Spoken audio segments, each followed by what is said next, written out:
Uzumaki Ayame walked quietly into the Hokage's office. She felt dread like a cold lump of lead settle into her stomach at the stern countenance that waited for her. It wasn't often that her great-grandmother mixed clan business with her official duties to the village. Considering the fact that between the current Hokage and her husband they had ruled the village for nearly 80 years, she didn't often need to. Uzumaki Hinata was a living legend, and she had a long and successful history of getting what she wanted. "You wanted to see me, ma'am?" "Sit," the old woman replied icily. Ayame complied quickly. The Hokage removed a cloth that had been covering what appeared to be a bowl of rice porridge next to a pair of toothpicks. "Eat," she ordered simply. "Ma'am?" Ayame asked in confusion. The Hokage raised an eyebrow. After a moment, Ayame nervously grabbed the pair of toothpicks and started trying to eat the porridge. "Have you ever considered what life would be like as a giant?" the Hokage asked, conversationally. "Sometimes," Ayame quietly admitted. "You probably thought about how fun it would be to tower over everyone, to be stronger, faster, and more powerful than anyone around you," the Hokage stated mildly. Ayame nodded. "There would be a great many other changes to your life if you were a giant," the Hokage continued. "Many things that you currently take for granted would be very difficult." "Things like eating a bowl of rice?" Ayame guessed wryly. Indeed, butter wouldn't melt in the Hokage's mouth. "How did you guess?" Ayame scowled.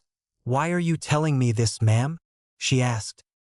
"Because giants are real," the Hokage said simply. "You know one." "Really? Who?" Ayame asked in surprise. "Your cousin," the Hokage replied crisply. "That Bufun? He's just an academy student who can't even do the bunshin." Ayame disagreed with disdain. "And yet he is a giant nonetheless," the Hokage returned firmly. "And he's not the first one that I've met. Perhaps if I tell you about the last one you'll understand." //equals //forward //forward //forward //forward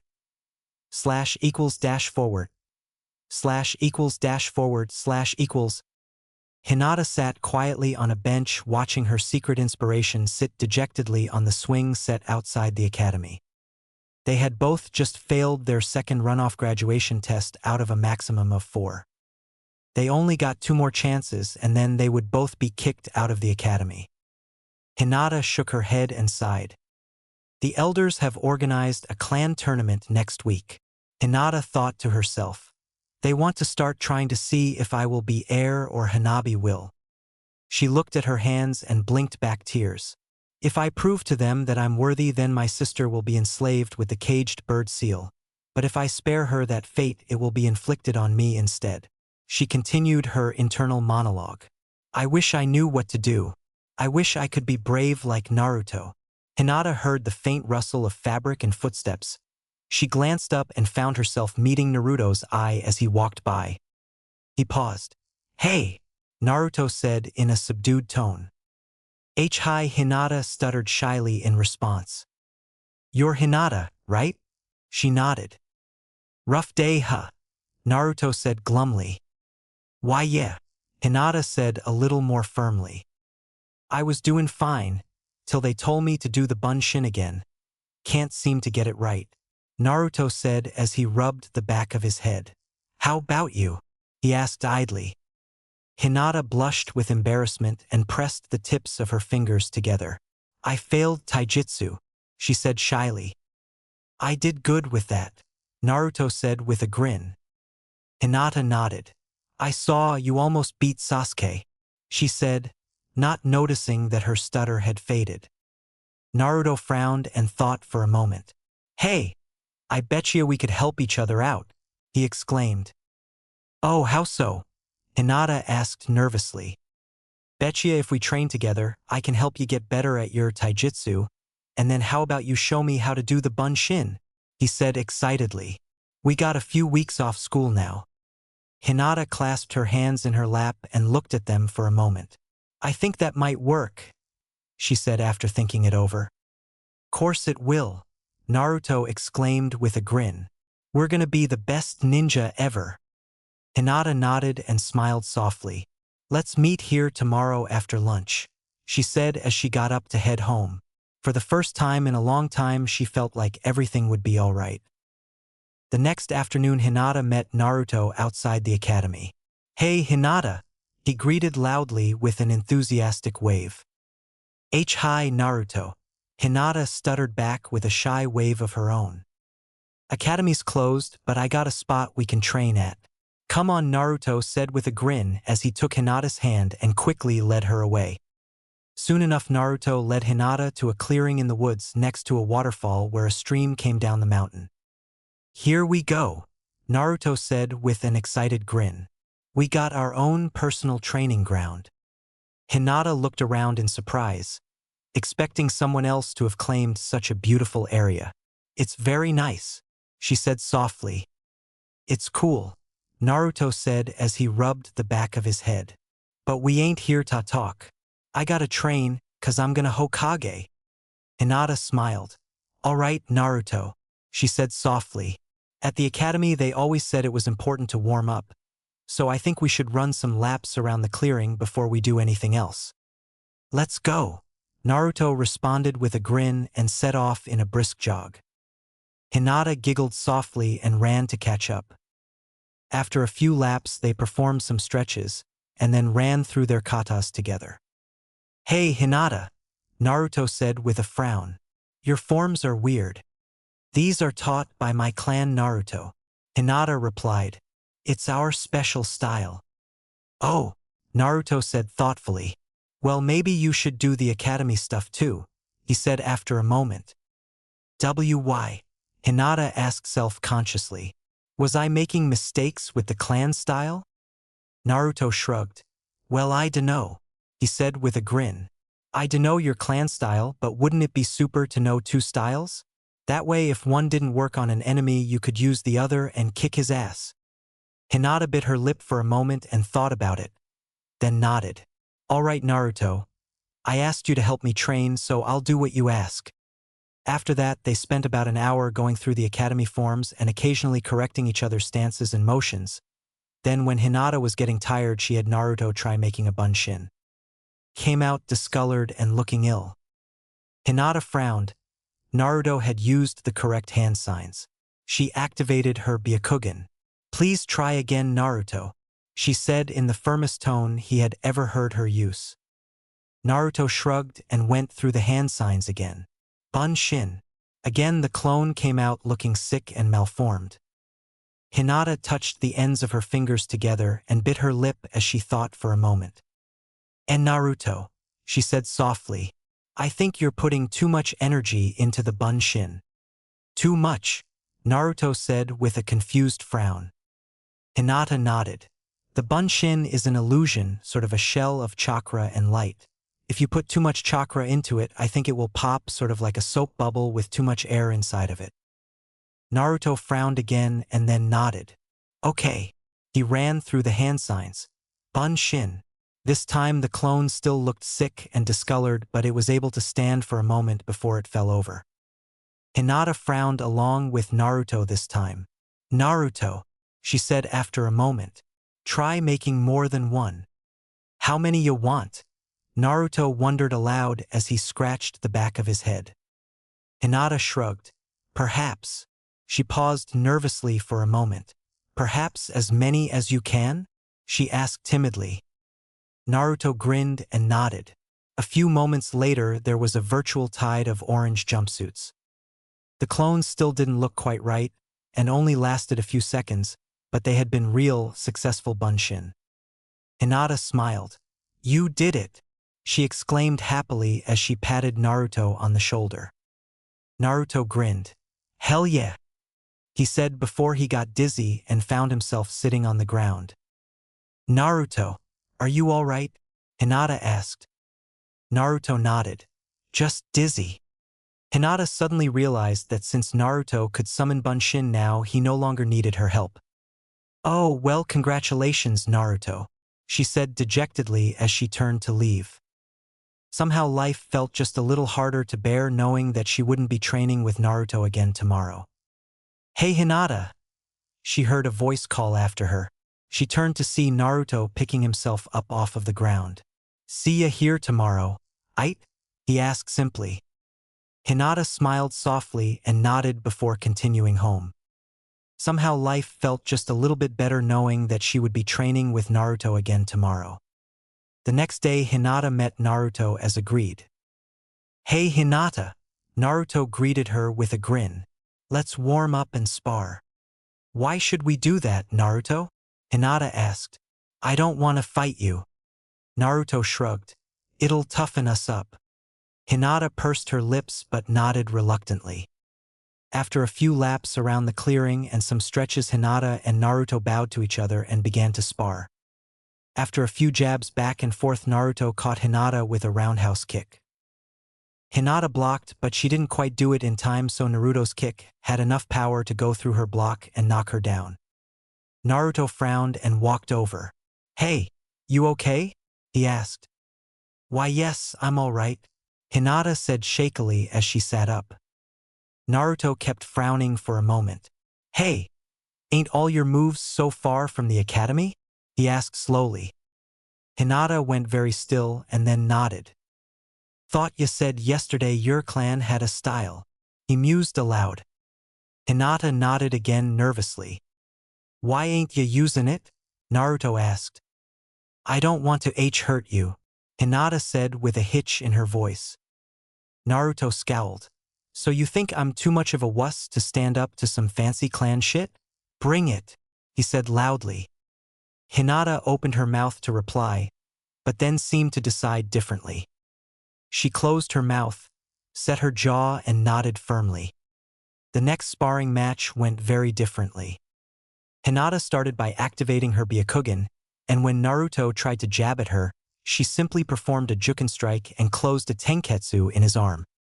This process was quickly followed by disabling his other arm as well as knocking Naruto back a few feet.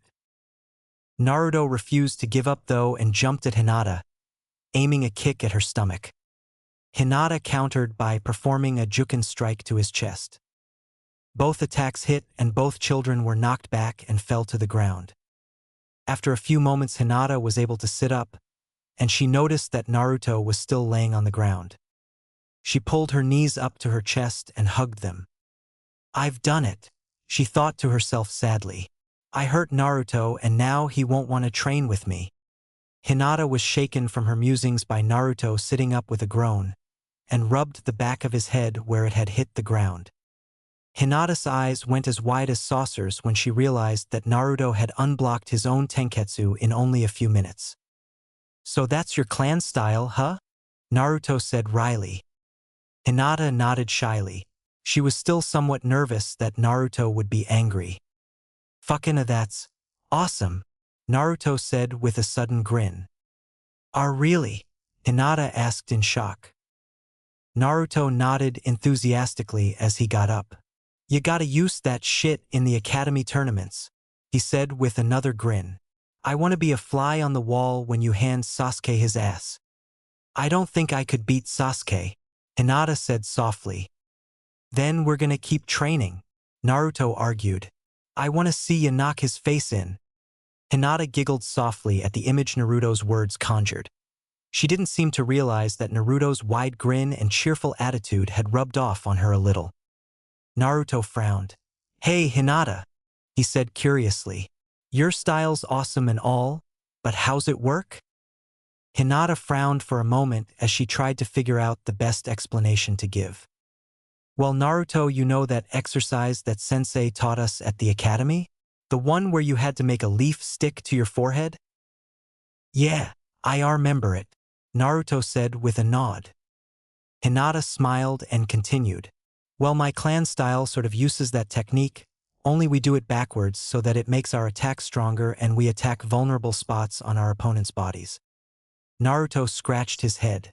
"That's it." Hinata blushed with embarrassment and touched the tips of her fingers together. Well, perhaps I didn't explain it very well dash. She began only to be interrupted. No, you're awesome Hinata, Naruto exclaimed with a grin. Your style just so cool that I thought there was more to it. The only thing Hinata could say to that was a soft oh. Hey, thanks for the help, see ya tomorrow. Naruto departed with a grin and a wave. Hinata hummed softly to herself on the way home. Deep in the recesses of her heart, she began to doubt the way her clan spoke about her being weak or a failure. After all, Naruto was brave and determined. He never gave up and he always seemed to know what to do. In short, he was the most awesome person that Hinata had met in the vast experience that her 11 years had brought her. Naruto had looked her in the eye, smiled and told her that she was awesome too, and he had done it twice. For the rest of the week, the two children fell into a routine. Hinata would arrive at the improvised training ground after lunch, usually to find that Naruto had spent most of the morning there already. Naruto would join Hinata in her warm-up and the two would run through a few forms and spar. Neither noticed at the time, but both of their fighting styles noticeably changed.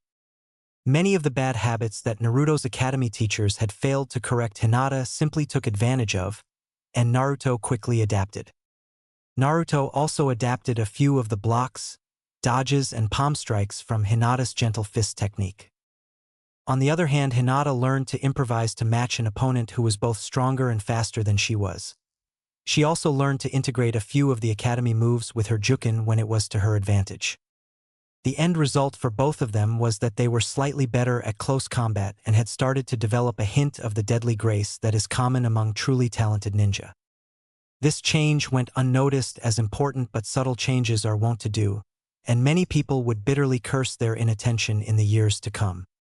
The day before the Hyuga clan tournament, Hinata woke up early. She felt much more confident in her skills than had before she started training with Naruto, but she was still nervous about the clan tournament the next day, and she wasn't sure what to do. After breakfast, she went out for a walk to try to clear her head, and spent a while wandering the village. Soon her feet led her to the improvised training ground that she and Naruto had been using. She was greeted by a dull thumping sound like a drummer pounding on a giant drum. The drummer must have still been learning because they didn't seem to have the rhythm quite right, and they kept stopping every few hits. Hinata quietly activated her Byakugan and looked around to find the source of the noise. Hinata saw Naruto in the trees near the edge of the clearing where they trained together. Hinata wasn't very surprised to see him there. She had suspected that Naruto was coming early to train for most of the week. The thing that surprised Hinata is what Naruto did next. Naruto began charging his hand with Chakra. Thanks to her Byakugan, Hinata could see how much Chakra he was gathering, and the sheer quantity shocked her. It looked like Naruto had reached out and grabbed a fist full of sunlight. Then there was a flash that was nearly blinding to Hinata's chakra-sensitive eyes, as Naruto used all that chakra to perform a palm strike on the tree. Hinata blinked the spots and tears from her eyes and quickly deactivated her Byakugan. It seemed that she was just in time too, since just after she did, she heard another dull thump as Naruto hit the tree with another chakra-enhanced palm strike. Once she was recovered, Hinata made her way towards the noise of Naruto's training. "Good morning, Naruto," she called when she got close. "Oh, hey Hinata," Naruto called back. "You're early," he said with a grin. Hinata nodded pensively. Naruto frowned, sensing something wrong with his friend. Hinata clasped her hands nervously. "And Naruto, I won't be able to train with you tomorrow," she said. Naruto scratched his head. "Why not?" "Well, the elders of my clan are making all of us spar in a clan tournament to see who is the strongest." Naruto grinned. "That's great. Do you get extra training for winning?" Hinata shook her head. "And not exactly, no," she said softly. Naruto frowned. "Sweet prize." "Well, Hinata took a deep breath. "I think they are trying to decide if I should go into the branch house or if my sister should." Hinata's statement simply caused Naruto to look confused. "Branch house?" Hinata sighed. My clan is divided into 2 houses.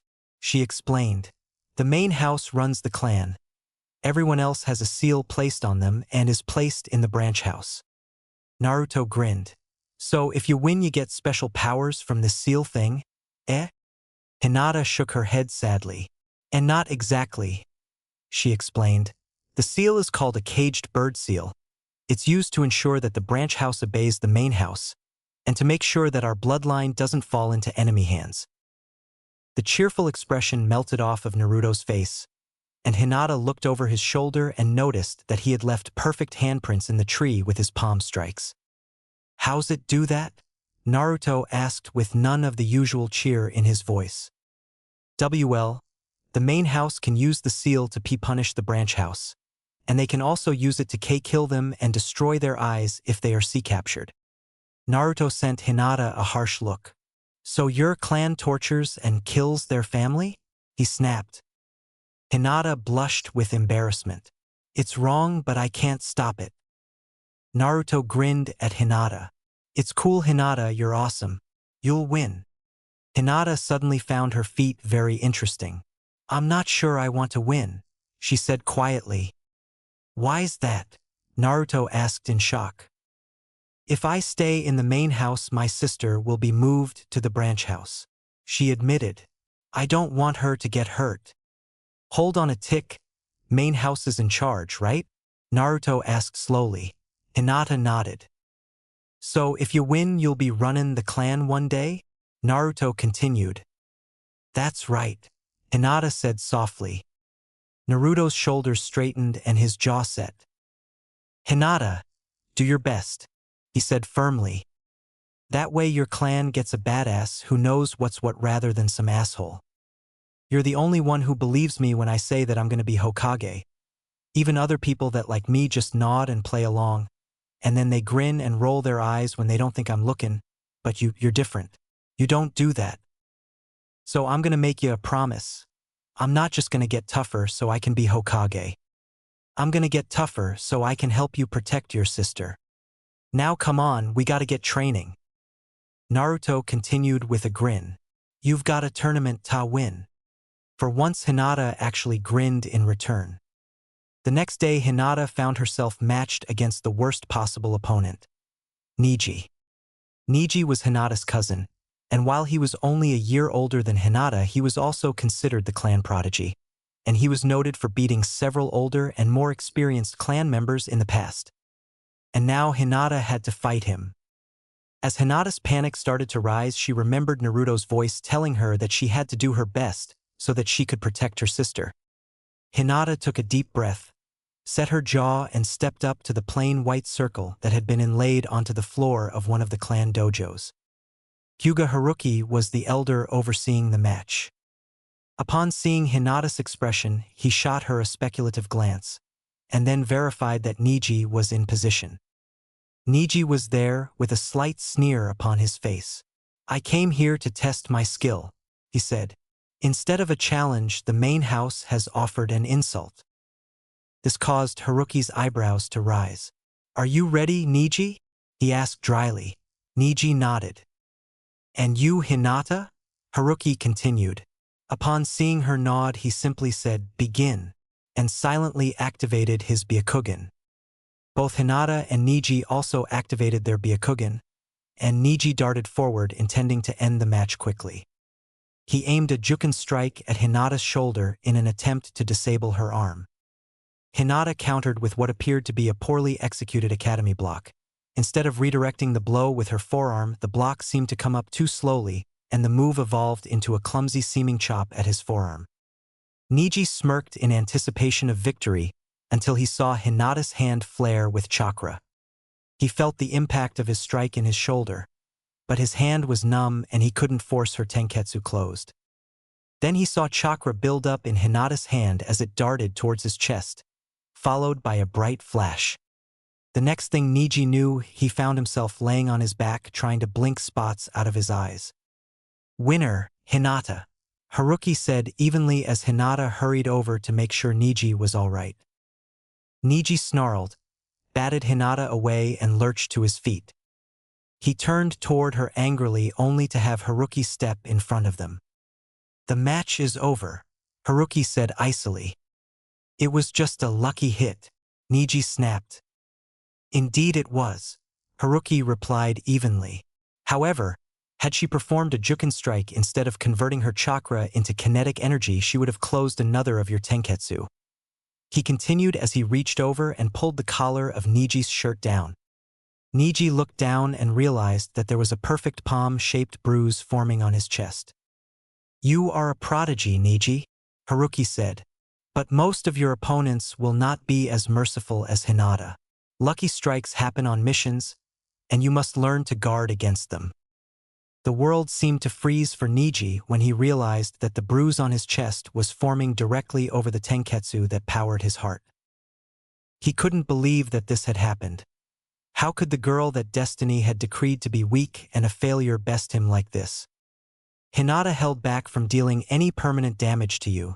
That was proper since harming you would be of no benefit to the clan," Haruki continued, seemingly unaware of Niji's shock. "However, she struck a blow that could have easily killed you after demonstrating her ability to follow through on such a blow. Therefore, I have declared her the winner. This is also proper, since lucky strike or no, she would have ended you had you been a true enemy." Haruki released Niji's shirt. "You are dismissed, Niji," he said evenly. Niji nodded slowly without seeming to hear him and walked from the room. Haruki turned to leave as well, but he paused in the doorway and glanced over his shoulder at Hinata. "Well done, child," he said with a small smile before continuing on his way. Hinata walked slowly out of the dojo into the courtyard and paused when she found most of the clan present and nearly all of them looking at her. She knew it was clan tradition to gather in the courtyard and use the bloodline to watch the matches through the dojo wall, but usually during such gatherings people would talk to and even look at one another since their nearly perfect panoramic vision would allow them to do so and still watch the fight. It was rare to have everyone looking in the same direction, especially to do so silently, and yet they were, Hinata realized nervously. And they were doing it to stare at her. "Shame on you," one of the retired kunoichi spat at her indignantly. "The Jukin form is perfect. Deviations from it are neither necessary nor will they be tolerated." "Oh, be shut up, you old hag," an old man rebutted testily. "We're a shinobi clan. Shinobi are supposed to adapt and be unpredictable. Unconventional forms and tactics are unacceptable only if they fail." That seemed to set off a deluge of conversation as nearly the entire clan tried to give their opinion at once. "We should make that move a clan secret. I'm still seeing spots," a younger woman said as she rubbed her eyes. "I think that getting knocked on his conceited little ass is good for Niji. Builds character." An old man cackled. "We should build character in the younger generation on a regular basis." His old partner agreed with a grin. "Niji's the best ninja ever. She cheated," one of the children about to enter the academy shouted. "Kid, we're ninja, it's only cheatin' if the other guy's the one doing it," a man wearing a Chunin vest rebutted. "What the hell were they teaching kids at that academy these days anyhow?" one of the retirees asked, no one in particular. "That attack would have been better if she had imbued it with wind chakra rather than regular chakra," a recently retired jounin said. "That's insane. Fire chakra is clearly a better choice," one of the genin rebutted testily. After a few more moments, Hayashi's voice cut over the chatter. "Silence." He waited a moment for conversation to die down and then began speaking. "I have consulted with my advisors, and we have reached a consensus." He gestured at the assembled elders standing nearby and continued. "The decision is thus: tradition and propriety are integral pillars of our clan. However, the single thing that is least becoming a Hyuga is defeat. As such, the forms and tactics Hinata displayed during her spar are acceptable due to the fact that they brought victory. That is all." I'm surprised the elders took that stance. I thought for sure they were going to give her a hard time for improper form, Hinata heard someone say quietly. "You should remember that they were all active service shinobi in their day too," another voice pointed out. "They may be old and stuffy now, but most of them were Jounin or Anbu when they were younger. As she went to bed, Hinata, the talk was still continuing in clumps. She couldn't believe it. She had beat Niji, the person that everyone called the clan prodigy. The next day, Hinata woke early. She was still excited about her victory over Niji the previous day and wanted to share the news with Naruto, so she rushed to the clearing. She found the place silent and empty, and after a quick search, she settled down to wait. Naruto arrived a few minutes later. "Hey, Hinata," he said with his customary grin and wave. "How'd it go?" "I won." Hinata burst out excitedly as she clasped her hands and bounced in place. "They matched me against Niji. He's the clan prodigy who is only a year older than me, but can beat several of the older clan members, and I beat him." "I bet the looks on their faces were great," Naruto said with a laugh. Hinata giggled and nodded. "They were. See? I told you you're awesome," Naruto told her with a superior look. Hinata just blushed and shook her head. "Well, you're here early. How about some trainin'?" Naruto asked after a moment of silence. After a few laps to warm up and a few stretches, the pair ran through their forms and began to spar. The two bowed to each other and quickly closed the gap.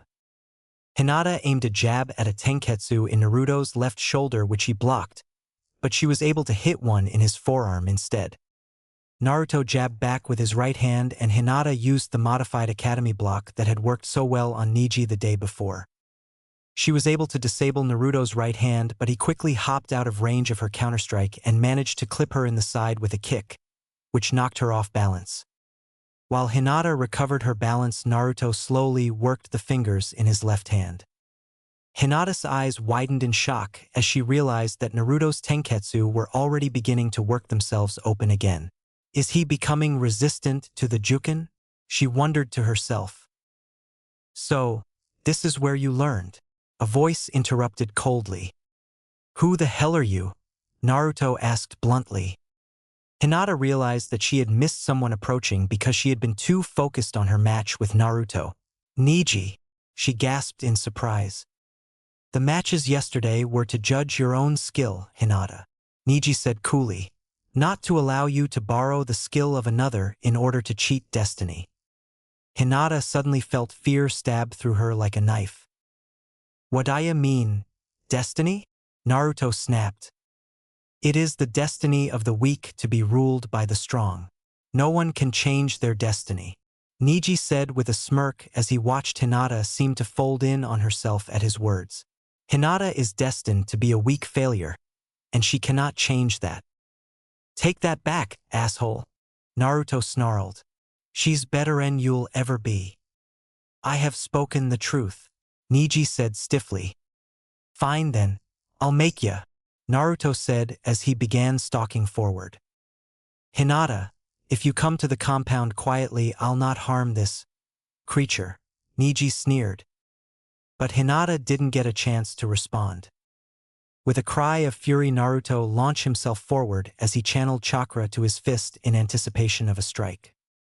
Niji smirked, activated his Byakugan, and simply blocked the tenketsu that Naruto was using to channel Chakra for his attack. The results were instant. Both opponents were blown backwards with a loud whump that Hinata felt in her chest. Niji was able to tuck and roll out of it in the relatively smooth grassy clearing, but Naruto had been airborne when the impact took place and was launched on a low ballistic trajectory that ended with him hitting a tree back first with a resounding crack. Hinata ran over to where Naruto lay on the ground to find the back of his head bloody. "Naruto, are you okay?" she called, but didn't get a response. She quickly tore the hem of her jacket to use as a makeshift bandage and used it to staunch the bleeding. "Please be all right, Naruto," Hinata said softly as she blinked tears from her eyes. He groaned in response, and Hinata smiled as she checked him for other injuries. She noticed a shadow fall over his prone form, and then everything went black. As he carried Hinata toward the clan compound, Niji tried desperately to calm himself down and come up with a series of events that would keep him from getting punished. Naruto had attacked him, that was true enough, Niji thought. Niji was no fool. He knew the boy was a pariah for some reason. and he had a number of unusual chakra pathways in his abdomen. Niji had also heard whispers that corruption could somehow spread from the boy, and that idea served his purposes nicely. He was certain that Hinata had not seen him come up behind her and knock her out with a jukin strike to the back of her head, so he could easily say that she fainted. Niji smirked to himself. Confidence would be key to making this work, and confidence was not a problem for him. The gates to the clan compound came into sight, and Niji prepared to spin his story to the two Chunin guarding it when Elder Haruki stepped through the gate. Niji felt a cold stab of fear which he carefully kept off of his face when he noticed the telltale bulge of veins around the elder's eyes indicating active Byakugan use. Elder Haruki stared at the scene before him for a moment before turning to one of the gate guards. "Run ahead and warn the medics. Tell them that the heiress is unconscious and requires immediate attention," he said firmly. Haruki turned back to Niji. "You help me carry her to the infirmary," he continued as he gently lifted Hinata from Niji's shoulder and carefully cradled her head and shoulders. "Get her legs careful now." Niji complied, and soon Hinata was safely in the hands of the clan medics. Haruki and Niji stood off to the side watching the medics swarm around Hinata for a moment before Haruki touched Niji on the shoulder. "Come with me," he said simply, and quickly led Niji towards Hayashi's office suite. But instead of going to the office itself, Niji was surprised to find himself led to one of Hayashi's private conference rooms. His surprise turned to shock when he realized that the Council of Clan Elders were there, all of them. Niji suddenly felt very nervous knowing that of the 12 ninja in the room, all of them were a rank or higher except for him, and as Elder Haruki took his seat and left Niji standing with nowhere to sit like an errant child, he realized that every one of them was looking at him. Niji idly noted that aside from Hayashi, everyone had the caged bird seal. Intellectually, he had known that only one Hyuga per generation was left unsealed, of course, but it had never occurred to him that the entire council would be members of the branch family, and he had never seen them all in one place before. "What happened?" Hayashi asked, cutting off Niji's musings. "I came across Hinata in a cleaning in the forest. She appeared to be under attack by the demon brat," Niji said smoothly. "I stepped in the way and he attacked me instead." "I see," Hayashi said flatly. "Though I do wonder where you heard that term. How did Hinata come to be unconscious?" Niji cut himself off just in time. "Uzumaki boy directed some sort of chakra attack at me. I blocked the tenketsu he was using to channel the attack. He was knocked away in the backlash and became injured when he impacted a tree. Hinata attempted to provide first aid but fainted at the sight of blood, so I rushed her here for immediate medical attention." Elder Haruki's head twitched oddly and Hayashi raised an eyebrow. "Are you quite certain that is what happened, Niji?" Hayashi asked dryly. "Yes, sir," Niji said as firmly as he could. His instincts were screaming that something was wrong. But what? Just then a runner quietly entered the room, silently deposited a small folder in front of Hayashi, and quickly exited the room. As Hayashi quickly opened the folder, Neil's world seemed to freeze as he realized something that sent his heart down to his toes and up to his throat at the same time. Elder Haruki's head hadn't twitched. It had subtly, almost imperceptibly been shaken. Hayashi snapped the folder shut. "You said that Hinata lost consciousness when she was attempting to provide first aid to the Uzumaki boy?" he asked. "That's right," Niji said nervously. "What sort of injuries had he suffered?" Hayashi asked quickly. "He had suffered a blow to the head when he impacted a tree. He appeared to be unconscious and was bleeding heavily," Niji responded. "So," Hayashi snapped as he held up the folder, so that Niji could see that it was a medical report. "Not only did you fail to render aid to a citizen of Konoha during an emergency, you actively interfered with someone who was attempting to render aid, and you did so by closing a tenketsu in my daughter's brain." By the time he had finished, Hayashi's voice was filled with such cold fury that Niji was surprised that frost was not forming on the table between them. Niji opened his mouth to respond, but Hayashi interrupted. "Be silent," he snarled. "You will not speak," he continued. "Instead you will hurry to the infirmary and tell the medics that there is another emergency. Take 2 medics to where you left Uzumaki to die and pray very, Very hard that I am able to save you from our Hokage. Because the demon brat, as you call him, happens to be his protege. And anything I could do to you would seem like a warm spring breeze in comparison to the horrors you would endure were he to decide to make the depths of his displeasure known to you. Silence stretched through the room for a moment until eventually one of the elders coughed. Niji turned to her and found himself looking at a woman who looked like she was a kind old grandmother. Except at the moment the entire council was radiating killing intent that made them look more like they were statues carved of marble and crystallized death than actual people. Your commander just gave you an order, Genin, the old lady said flatly. Why are you still here? Niji turned and walked brusquely from the room. Hurry means run. You worthless little shit. The voice of another elder cracked after him like a whip a moment later, and so Niji ran. Dash forward slash equals dash forward. Slash equals dash forward. Slash equals dash forward. Slash equals dash forward. Slash equals dash forward slash equals. Naruto awoke in the clearing. He sat up and looked around frantically and could find no trace of either Hinata or Niji. He seemed to be alone. Naruto glanced up at the sun before grabbing the back of his head and groaning as the bright light seemed to sear a hole straight to the back of his skull. He thought the sun had moved a bit, but he couldn't be sure. Naruto scrunched his eyes closed and shook his head to clear the throbbing. When he pulled his hand away, he felt something sticky on it. He looked down to see partially dried blood. With another groan, Naruto heaved himself to his feet and trudged in the direction of the Hokage Tower. Sarutobi Hiruzen was having a good morning. He puffed contentedly on his pipe as he reviewed intelligence reports and drafted team assignments for his ANBU operatives as appropriate. Hiruzen allowed others to handle mission assignments for the general pool with only the occasional spot check, but he always handled the ANBU assignments himself. Unfortunately, Hiruzen's peaceful mood suffered a sudden death when his ward stumbled in covered in blood. Gramps, I need help, Naruto said quietly as he held his aching head. In the ANBU ready room next to the Hokage's office, the team that was currently on standby started double-checking their gear. They were all familiar with the rapidly suppressed spike of killing intent that had just radiated from the office next door. It didn't happen often, but when it did, instructions usually followed. Hiruzen quickly set his paperwork aside and got up to check on Naruto. Naruto, are you all right? What happened? He asked quickly as he motioned to his assistant, who quietly sent for a medic. I was trainin' with Hinata and some guy took her, Naruto said as he sat gingerly. Hyuga Hinata? Hiruzen asked intently. Naruto nodded and then winced when that made his head hurt worse. Did he wear a headband?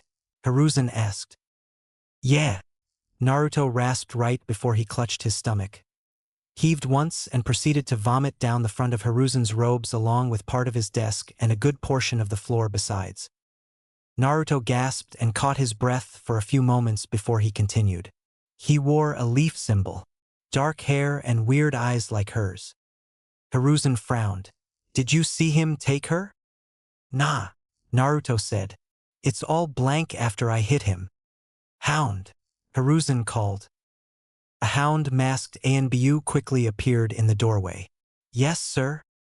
I have received a reliable report of the Hyuga heiress being involved in an assault and possible kidnapping, Hiruzen said with a gesture at Naruto. Please produce her for me, and find out the details if you can. In what condition, sir? Hound responded coolly. Happy if possible, though alive will do, Hiruzen said grimly. Understood. Was that all, sir? Hound asked. Dismissed, Hiruzen replied easily. I'll be right back, Naruto, Hiruzen said gently, and then stepped out of his office. You summoned a medic?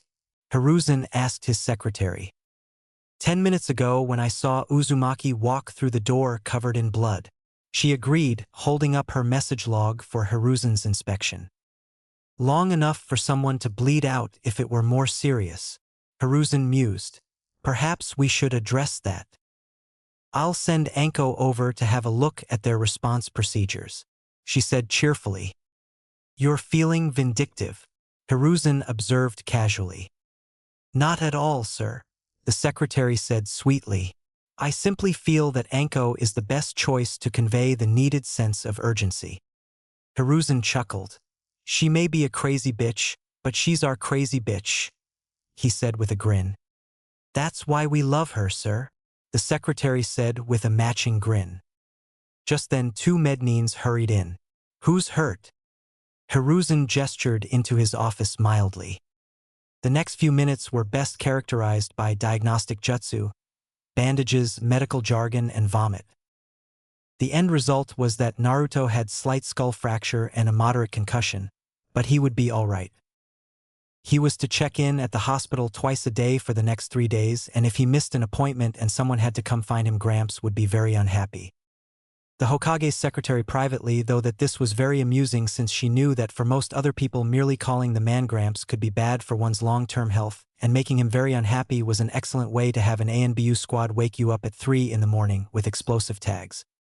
Just after the medics left, a small dog walked in carrying message tube in its mouth. Hiruzen quickly took the tube from the dog and scanned its contents as the dog dissolved into a puff of black chakra smoke. Good news, Naruto, he said with a smile. Your friend is just fine. She's being cared for at her clan infirmary. Gramps, we gotta get her out of there, Naruto pleaded wordly. And why do you say that, Naruto? Hiruzen asked mildly as he picked up his pipe. She said they were gonna put some kind of seal on her and make her some sort of slave, Naruto exclaimed. I see, Hiruzen said with a frown. He puffed silently on his pipe for a few moments. Unfortunately, I don't think I can stop them, Naruto, he reluctantly admitted, and then held up his hand to stop Naruto from interrupting. When the Hyuga clan joined the village, they signed a treaty with us that among other things allowed them to retain the right to apply the caged bird seal to any clan members they wish to. If I interfere, I will break that treaty, and it could spark a civil war within the village, he explained gently. So if you help Hinata, everyone else gets hurt, Naruto said glumly. That's right, Hiruzen said with a nod. It's okay, Gramps, Naruto said sadly. I get it, you gotta think about everybody.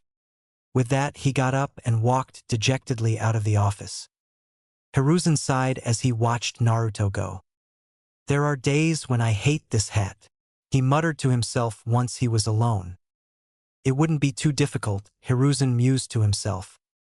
He could simply walk into the Hyuga compound and cut through them like a harvester through wheat until he got to Hinata and then simply walk out with her. God help him, if it weren't for this hat he might just do it too. All to make Naruto smile at him again. Dash forward slash equals dash forward. Slash equals dash forward. Slash equals dash forward. Slash equals dash forward. Slash equals dash forward slash equals. Niji returned to the clan compound after a fruitless search for the injured Uzumaki brat to find Hayashi waiting for him next to a 4-foot-long section of debarked log. I see you have failed, Hayashi said dryly. He turned to the medics. Dismissed, Hayashi said coolly before fixing Niji with a cold stare as he tried to slip away. Not you, Hayashi snapped and then tossed something in the dust at Niji's feet. Niji looked down to see a mallet and a carving chisel. Yesterday I finally saw a flash of greatness in my daughter. Greatness I have long hoped to see her achieve, Hayashi said conversationally. Today she is in the infirmary after being attacked from behind. Hayashi gestured at the tools on the ground.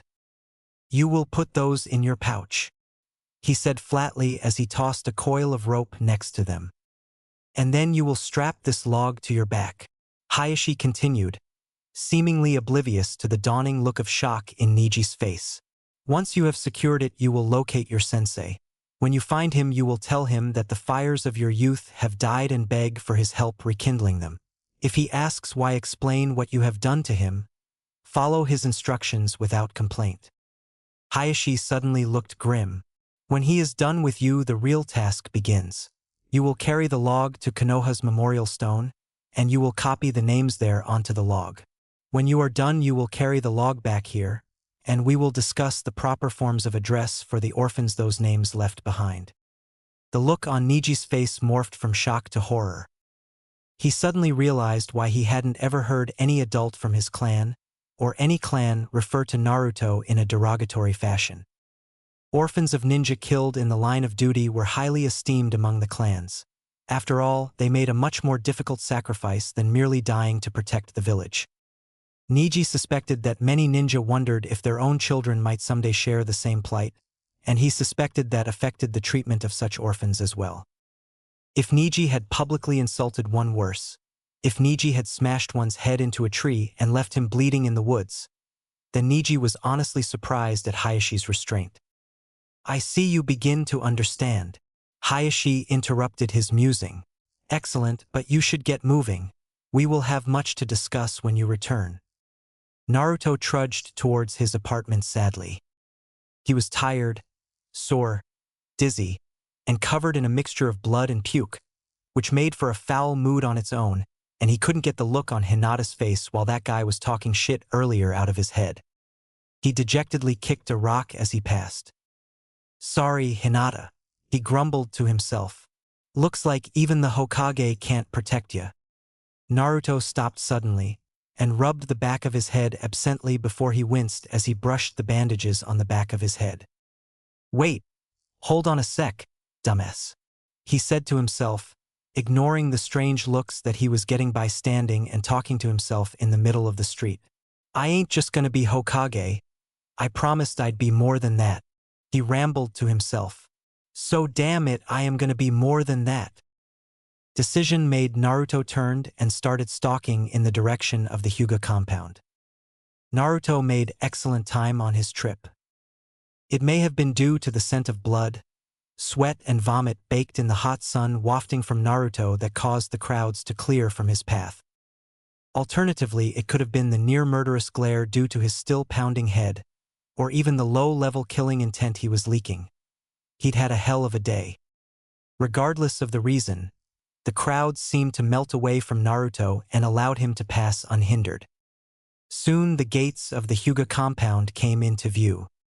Naruto stalked up to the guards. "Let me in, I want to see Hinata," he said gruffly. The two Chunin guarding the gate glanced at each other. "And who are you, sir?" the guard on the left asked. "I'm Uzumaki Naruto. I want to see Hinata," Naruto said patiently. "And what's your business here?" the guard on the right asked. "I want to see Hinata," Naruto explained slowly as if he were speaking to a small child. "All right, sir. What can we do for you?" the guard on the left asked pleasantly. "I want to see Hinata," Naruto snapped. "I'm sorry, sir. Miss Hyuga is not receiving guests at this time," the guard on the right informed him. At this point, Naruto's face began to turn an alarming shade of purple, and his hands started making odd twitching motions. The guard on the left side. "Look, kid," he said. "We aren't allowed to let anyone in to see Miss Hyuga right now. She's in the infirmary." He pulled a coin out of his pocket and tossed it at Naruto's feet. "Go get yourself cleaned up and get some rest. We may be able to let you in tomorrow." Naruto took a deep breath and his face returned to a more normal color. After a moment he turned and stalked away. He paused after a few steps. "That's 3 cups of instant ramen, damn it," he muttered before turning around, grabbing the coin and scurrying off. The guards looked at each other. "You know, it's wrong and we really shouldn't do it," the guard on the left began. "But that shit never gets old," the guard on the right finished before the two began to laugh. Once Naruto was out of sight of the guards, he quickly ducked down a side street and then cut through back alleys until he had worked his way back to the walls of the Hyuga compound. He quickly looked around and spotted a large crate shipping standing in the alleyway that ran along the wall. The crate was about 3 feet tall and the wall next to him was about 10 feet tall. Naruto grinned to himself as he climbed atop the crate. Perfect. He couldn't actually see over the wall, it was too tall for that, but he could see a few things on the roofline of the various Hyuga buildings. Naruto picked the furthest object he could see over the wall. It looked like an antenna of some kind, and quickly ran through some hand seals before calling out his technique. "Kawarimi." Naruto grinned as he felt the technique work for a moment, and then stifled a shout as he felt himself fall. Fortunately, there was someone's bed there to break his fall. Naruto mused to himself as he looked at the open sky and wondered just what sort of moron has a huge hole in the roof over their bed. And why the hell was it so dusty in here? Fortunately, the bed seemed to be empty too, and it was a nice bed. Naruto mused. He'd have to see about coming back later to steal it later. Naruto heaved himself out of bed and crept out of the room in search of the infirmary. Dash forward slash equals dash forward. Slash equals dash forward. Slash equals dash forward. Slash equals dash forward. Slash equals dash forward slash equals. Daisuke was humming to himself happily as he worked. He was new in town and had recently opened his own weapon shop. He grinned to himself. He owned a weapon shop in a ninja village. That actually led to his current situation. He may have been a little over-enthusiastic with his supply orders, and now he was trying to rearrange his storeroom to make the last crate of shuriken fit. Daisuke was sure it would be okay in the back alley for a few minutes, but he didn't want to leave it there overnight. Daisuke had just gotten a spot in the storeroom cleared for the crate when he heard an ungodly crash outside. Sounds like someone's dropping houses in the alley. Daisuke muttered to himself as he turned and headed outside to see what was going on. He stared in shock at the scene that waited for him. There, leaning against his crate of shuriken, was a perfectly round section of roofing, complete with an antenna sticking from the top and a, now broken, light fixture on the bottom. What the hell? He muttered to himself as he scratched his head. I didn't mean that literally. Dash forward slash equals dash forward. Slash equals dash forward. Slash equals dash forward. Slash equals dash forward. Slash equals dash forward slash equals. Hyuga Atsuko was having a quiet day. She wasn't a ninja. She had been born to the branch house and washed out of the academy about 10 years ago. Oh, she still kept up with her Juken forms, she was a Hyuga after all, but she had never been an actual ninja. So instead she did odd jobs for the clan. It wasn't glamorous, but it paid, it helped the clan, and it had a much lower risk of death than being a ninja, so it suited Atsuko just fine. Currently, her odd job involved being a maid for the main house. This helped the clan by eliminating a potential security leak in a high-risk area, gave her something productive to do that paid decently, and, Atsuko suspected, gave Hayashi something nice to look at. Not that Hayashi needed her to be in the house or even the compound if he wanted to look at her. Atsuko mused as she moved her supply cart toward Hayashi's bedroom. The man's skill with the Byakugan allowed him to watch his daughter's sparring matches at the academy from his office. Just as Atsuko reached for the door, it slid open on its own, and the most wretched-looking urchin stumbled out wearing what had once been an orange jumpsuit that was now a collection of rags that was covered in blood, vomit, and, from the smell, sweat. The two froze and stared at each other for a moment before the boy coughed a bit in the cloud of dust billowing out after him. Hey, where's the infirmary?"